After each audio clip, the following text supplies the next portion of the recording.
우리는 리더십의 위기를 맞이한 시대를 살아가고 있습니다.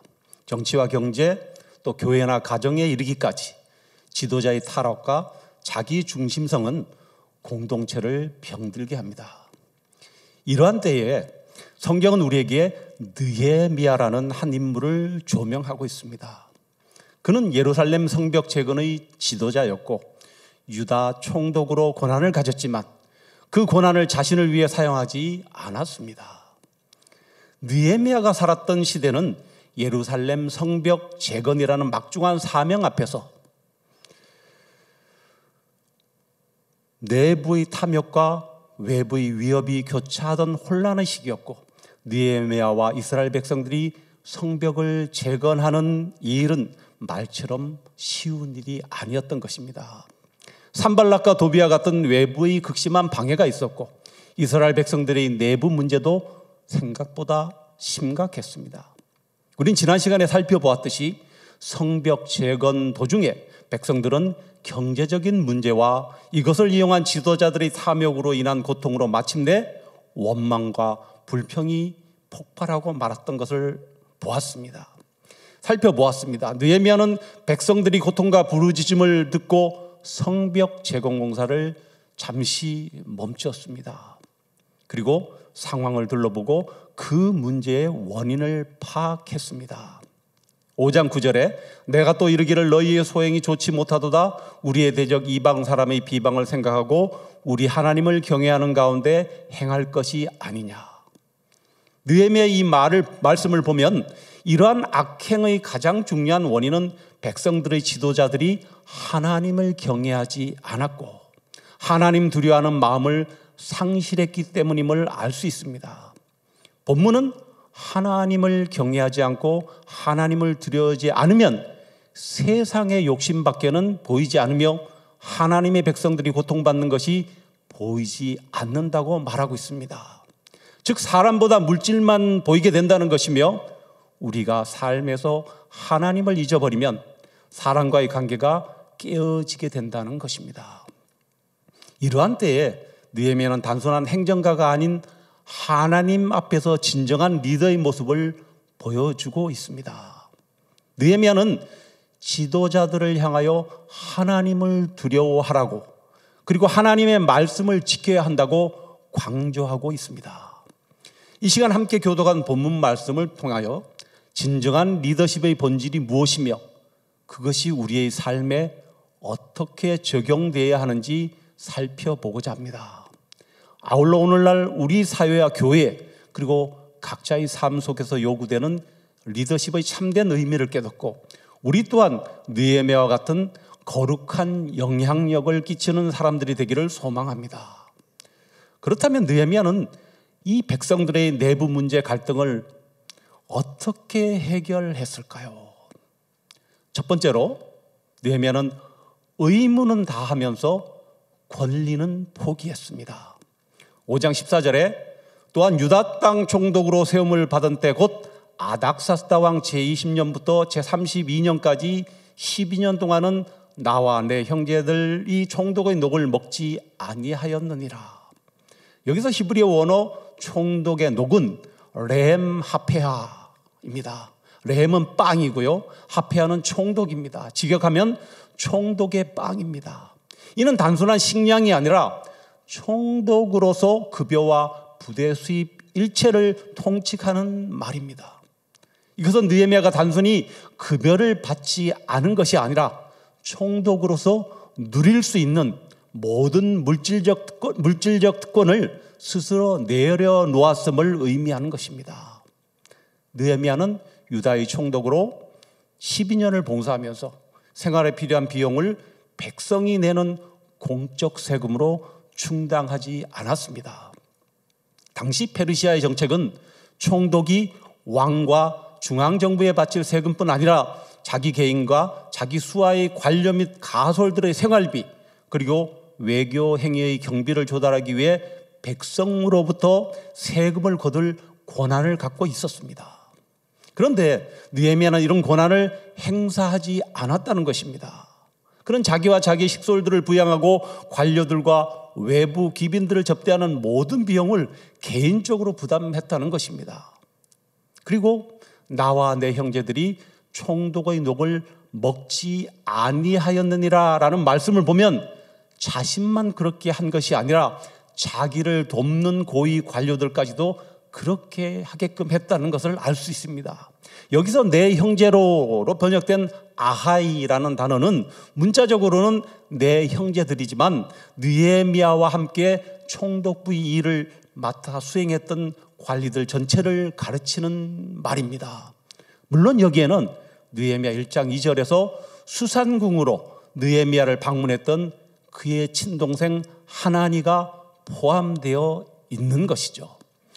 느헤미야는 정당한 대가를 받을 권리가 있었음에도 불구하고 백성들에게 섬김의 본을 보이기 위해 헌신적이고 희생적으로 봉사하였습니다.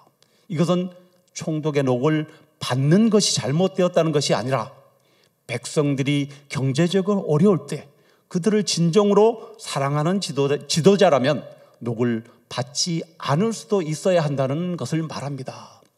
두 번째로 살펴볼 것은 느헤미야는 하나님 경외를 삶에서 실천하였습니다. 이전 총독들은 백성들에게서 막대한 재물을 빼앗았고 심지어 그들의 종들까지도 백성들을 압제했습니다. 그들은 백성을 위하여 마음이 없었습니다. 오히려 자신에게 주어진 권력을 이용하여 백성들에게 무거운 세금을 부과하고 착취하였음을 알 수 있는 것입니다. 5장 15절에 나보다 먼저 있었던 총독들은 백성에게서 양식과 포도주와 또 은 40세겔을 그들에게서 빼앗았고 또한 그들의 종자들도 백성을 압제하였으나 나는 하나님을 경외함으로 이같이 행하지 아니하고. 여기서 빼앗다에 해당하는 히브리어 라카흐는 탈취하다는 뜻이 강한 동사입니다. 또 압제하다에 해당하는 히브리어는 사르인데요, 지배하다, 강압적으로 다스리다라는 뜻을 가지고 있습니다. 이는 이전 총독들이 권력을 이용하여 백성을 착취하고 빼앗고 억압했음을 분명히 보여주는 것입니다. 한마디로 전직 총리들의 토색이 관례가 되어 왔음을 말하고 있는 것이죠.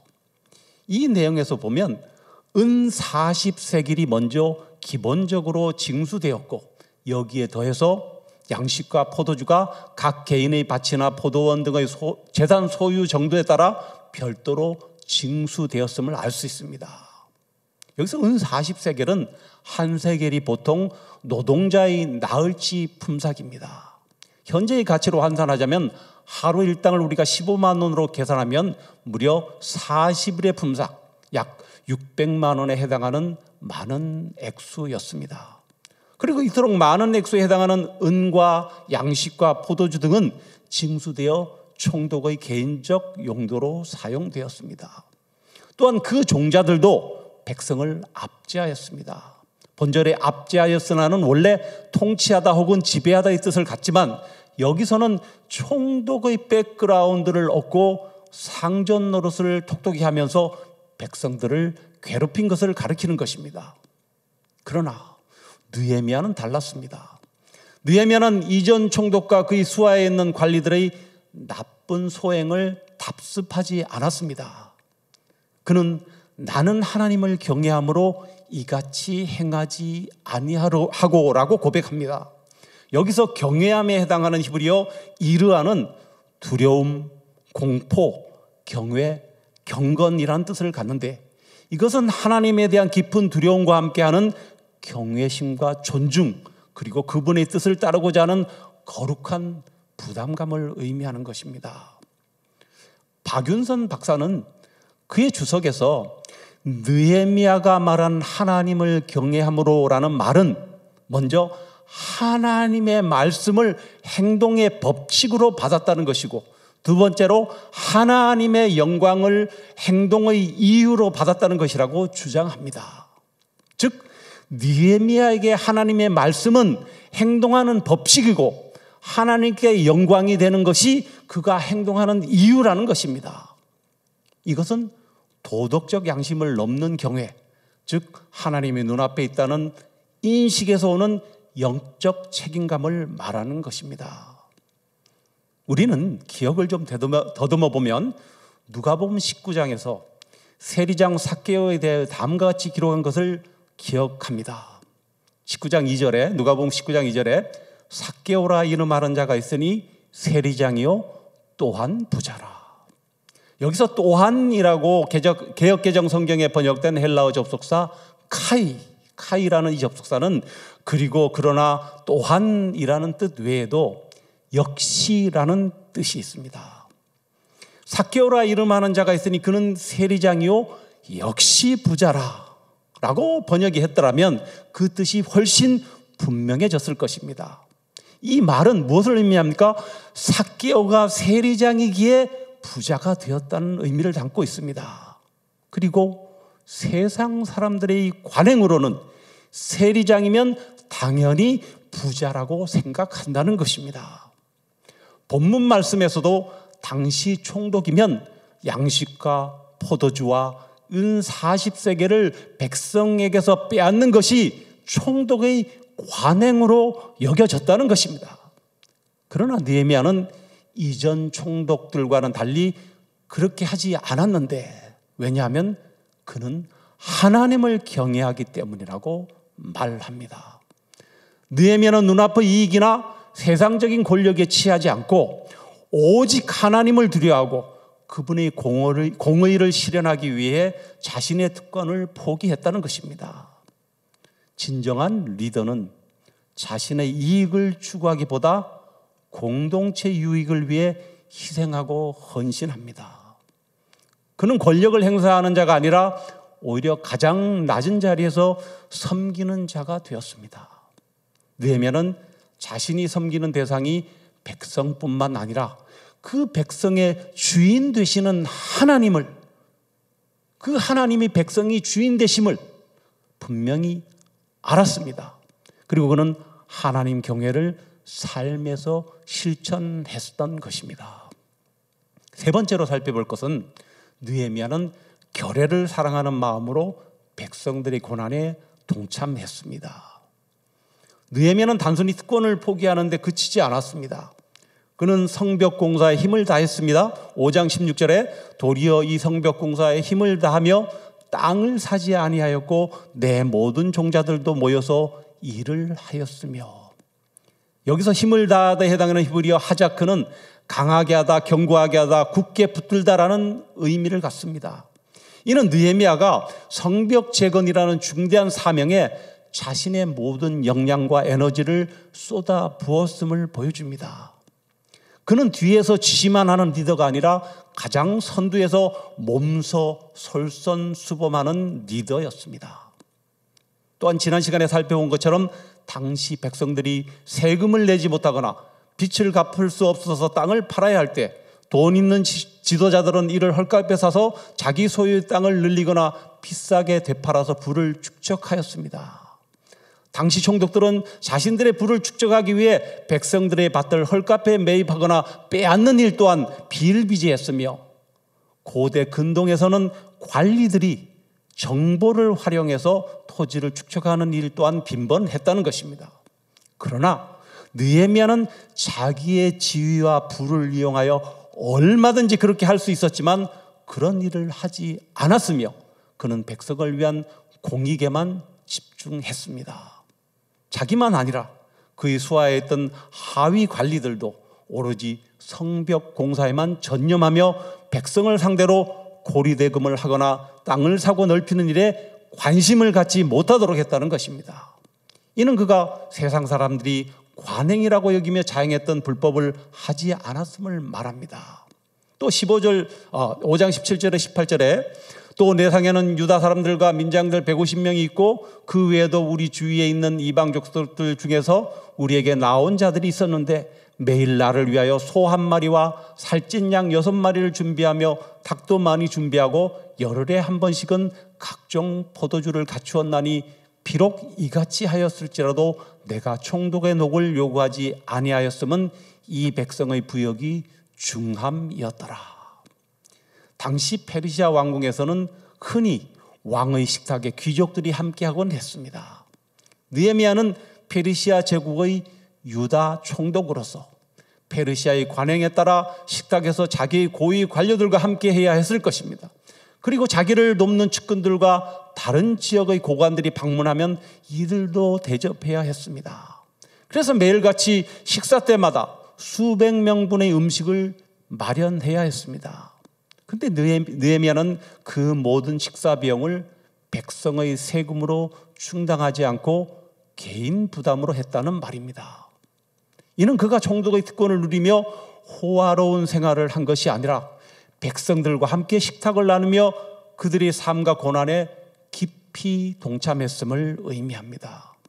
식탁은 단순히 음식을 먹는 공간을 넘어 교제와 연합 그리고 삶의 나눔을 상징합니다. 느헤미야는 백성들의 아픔을 자신의 아픔으로 여기고 그들과 함께 먹고 마시며 공동체의 어려움을 함께 짊어졌습니다. 그리고 그 이유를 성경은 이렇게 말합니다. 이 백성의 부역이 중함이었더라. 이전 총독들도 백성의 부역이 중함을 알고 있었을 것입니다. 그럼에도 그들은 토색하고 빼앗았습니다. 느헤미야와 그들의 차이가 무엇일까요? 느헤미야가 지도자가 된 것은 자신의 이익과 명예를 위한 것이 아니었다는 것입니다. 더 많이 소유하는 것이 그의 목표가 아니었습니다. 느헤미야의 목표는 성벽을 재건하고 이스라엘 백성들의 정체성을 회복하는 것이었습니다. 많은 지도자들이 지도자의 자리에 들어서면 목표를 상실해버립니다. 앞에서 살펴본 것처럼 느헤미야 이전의 총독들은 자신들의 권력과 힘을 이용하여 오로지 백성에게 토색하며 양식과 포도주와 또 은을 취하여 부를 축적하는 일에만 관심을 가졌습니다. 그들은 지도자로서 목표의식이 분명하지 않았으며 오히려 소유를 지향하는 지도자들이었습니다. 또한 그들의 마음속에는 백성을 사랑하는 마음이 없었던 것입니다. 반면에 느헤미야는 백성들의 경제적 형편이 너무도 비참하기 때문에 그는 백성들의 처지를 누구보다 이해하고 그들을 사랑하는 마음을 가졌습니다. 느헤미야의 마음속에는 하나님께서 약속해 주신 선민 이스라엘, 자기 동포, 자기 민족을 참으로 사랑하는 마음이 있었습니다. 우리나라에도 이런 위대한 지도자들이 참 많이 있었습니다. 백범 김구 선생은 내 나라가 독립되면 나는 조국의 문지기가 되어도 좋다고 고백하면서 민족을 사랑했습니다. 그러나 오늘날 우리나라의 문제는 무엇입니까? 진정한 지도자, 조국을 사랑하고 민족을 사랑하는 지도자가 없다는 것입니다. 성도라는 단어의 뜻은 하나님께 거룩하게 구별된 사람들입니다. 하나님을 사랑하는 것을 무엇으로 증명할 수 있습니까? 이웃을 사랑하는 것입니다. 요한일서 4장 20절에 누구든지 하나님을 사랑하노라 하고 그 형제를 미워하면 이는 거짓말하는 자니 보는 바 그 형제를 사랑하지 아니하는 자는 보지 못하는 바 하나님을 사랑할 수 없느니라. 느헤미야는 하나님을 경외하는 믿음을 가졌기에 그 믿음을 행함으로 나타냈습니다. 총독의 녹을 받지 않고 자기 집에 가는 식솔들을 무려 12년 동안이나 사비로 대접했고 백성들을 수탈하지 않았습니다. 우리도 하나님을 경외한다면 그만큼 우리의 삶 속에서도 이를 나타내야 한다고 말하는 것입니다. 정치, 종교, 교육, 경제 등 많은 지도층 부류에 있는 사람들이 물질로 인해서 평생을 쌓아온 인격의 탑을 하루아침에 무너뜨립니다. 인간은 물질을 초월하고 살 수는 없습니다. 그러나 물질을 지배하고 다스릴 수 있어야 한다고 말하는 것이죠. 느헤미야가 하나님을 경외했다는 것은 물질을 내게 맡기시는 분이 하나님이시라는 것, 그리고 나는 그 물질을 관리하는 청지기에 불과하다는 믿음이 그의 마음속에 있었음을 말씀하고 있습니다. 마지막으로 살펴볼 것은 하나님의 기억하심에 자신의 삶을 걸었습니다. 느헤미야는 이렇게 행한 후에 하나님께 다음과 같이 고백합니다. 5장 19절에 내 하나님이여 내가 이 백성을 위하여 행한 모든 일을 기억하사 내게 은혜를 베푸시옵소서. 이 문장은 히브리어 원어로 자케라리 엘로하이 레토바입니다. 이걸 직역하면 선한 것으로 나를 기억하소서 나의 하나님이여 입니다. 이것은 느헤미야가 사람들의 칭찬이 아니라 하나님의 기억하심에 자신의 삶을 걸었음을 말하고 있습니다. 여기서 기억하다의 동사 자카르는 단순히 머리로 기억하는 것을 넘어서 하나님께서 자신의 행위를 인정하시고 그에 합당한 은혜를 베풀어 주시기를 간구하는 깊은 신뢰를 담고 있는 말입니다. 느헤미야는 자신의 모든 헌신과 희생이 오직 하나님 앞에서 이루어졌음을 고백하며 그분의 은혜 없이는 아무것도 할 수 없음을 인정합니다. 그런데 이 단어는 앞에서 느헤미야가 이미 하나님께 간구한 단어이기도 합니다. 1장 8절에서 9절에 옛적에 주께서 주의 종 모세에게 명령하여 이르시되 만일 너희가 범죄하면 내가 너희를 여러 나라 가운데서 흩을 것이요 만일 내게로 돌아와 내 계명을 지켜 행하면 너희 쫓긴 자가 하늘 끝에 있을지라도 내가 거기서부터 그들을 모아 내 이름을 두려고 택한 곳에 돌아오게 하리라 하신 말씀을 이제 청하건대 기억하옵소서. 여러분 기억하실지 모르지만 우리가 느헤미야 첫 시간에 살펴본 내용입니다.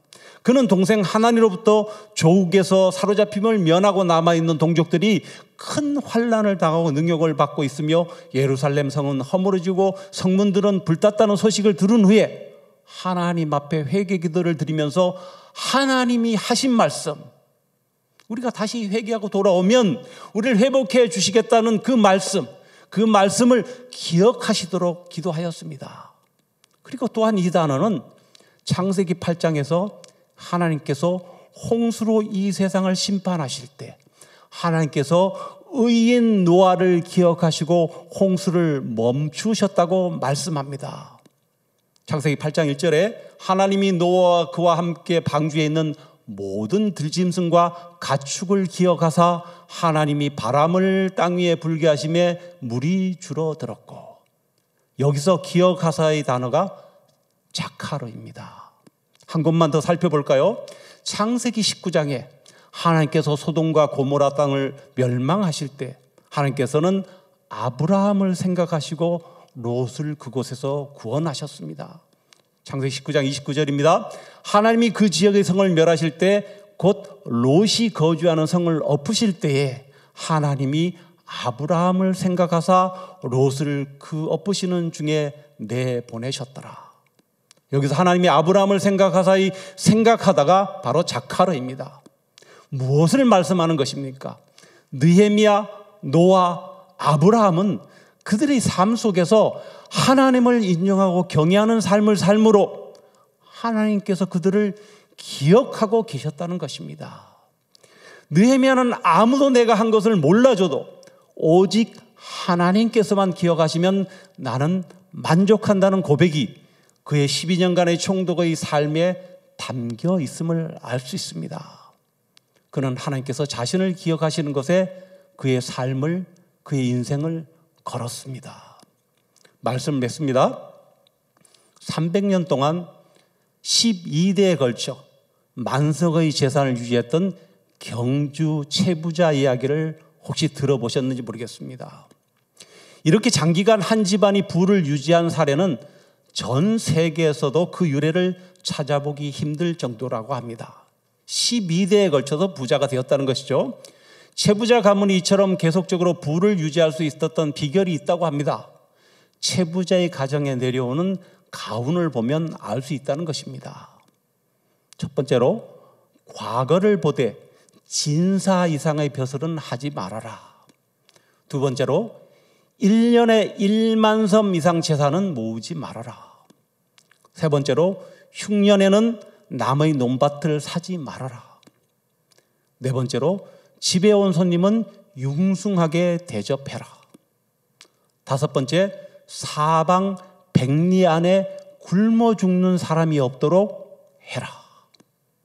여섯 번째로 가문에 시집온 며느리들은 3년 동안 무명옷을 입도록 하라는 것 등입니다.